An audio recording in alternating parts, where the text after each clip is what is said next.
All right, 390 Wagon Master here. So today we have another unboxing. This one comes from Mr. SLINGERRRR. So I want to shout out to Robert. Thank you. I appreciate this for sure. So the Rife Knife is currently on vacation, so we're gonna have to go kind of old school here. Use a dull flat blade screwdriver. Seriously. Oh, come on, Mike. Seriously? There you go. Unedited, of course. All right. So, got a little love letter here.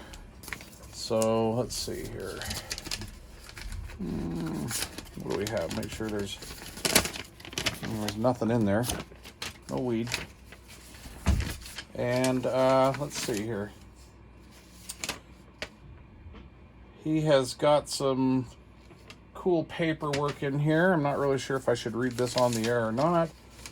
He says, hey Mike, I hope you're having a great day and sending you the clippings from newsletter that was how to keep track of snowfalls. Oh, that's right. We talked about this on the phone. Let me know how you make out with the Digiscan UFO. Take care, SLINGERRRR, aka UDX 169. Mr. Robert. All right. So, thank you. Let's see here. Hope the camera doesn't die on me.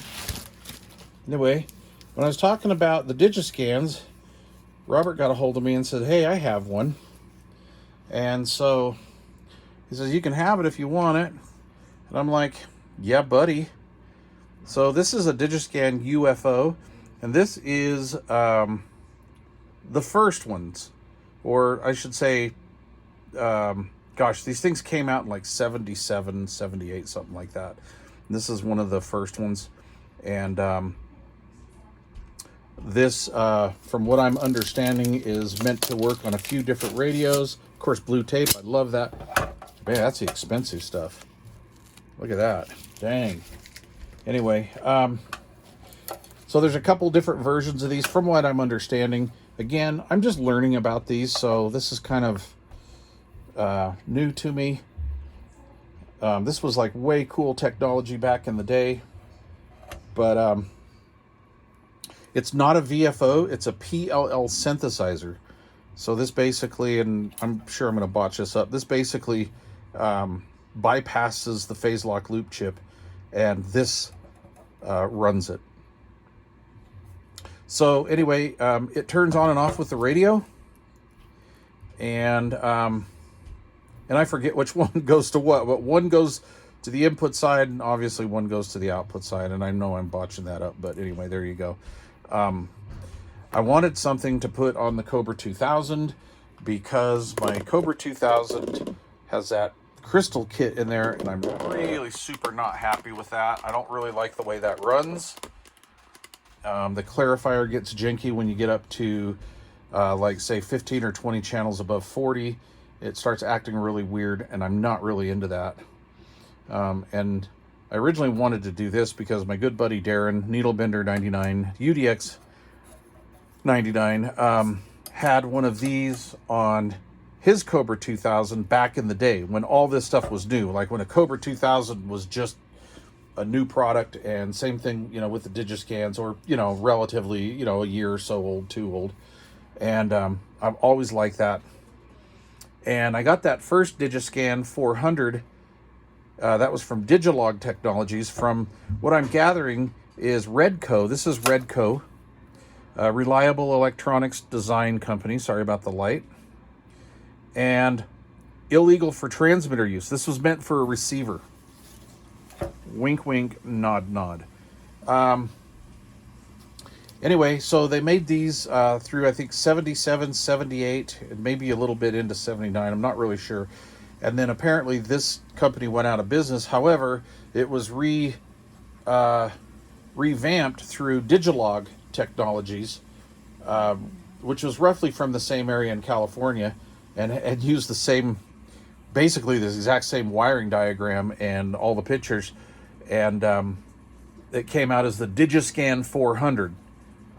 And they have the RDS 2, 3, and 4, I think. I could be wrong on those numbers, but I didn't really want to study those because that's not what I'm into. So anyway, here's this. So the basic idea is to get this up and running and put this on my Cobra 2000.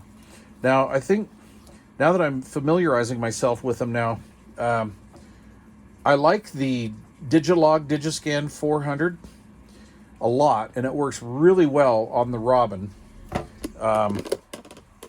The Robin up there works really nice on that, and I really like that. But what I'm going to do is I'm going to hook this up probably to the Cobra 2000 now, and I'm just going to see which one I like better, whether it's the original Redco or the Digilog. So anyway, one of those will stay on the Cobra 2000. Cool thing about this is to swap these two out. So say I don't like this one and I want to use the Digiscan 400 or the DS 400 they call it. It's the same wires going in the exact same spot. So that's going to be really cool. So this will be a lot easier to swap out than I originally intended. They have vent holes here. Not really sure why that's going on. But I'll do a video with this thing open. But this is just basically an unboxing video. And anyway, I want to thank you, Robert. I really appreciate that. That's really awesome.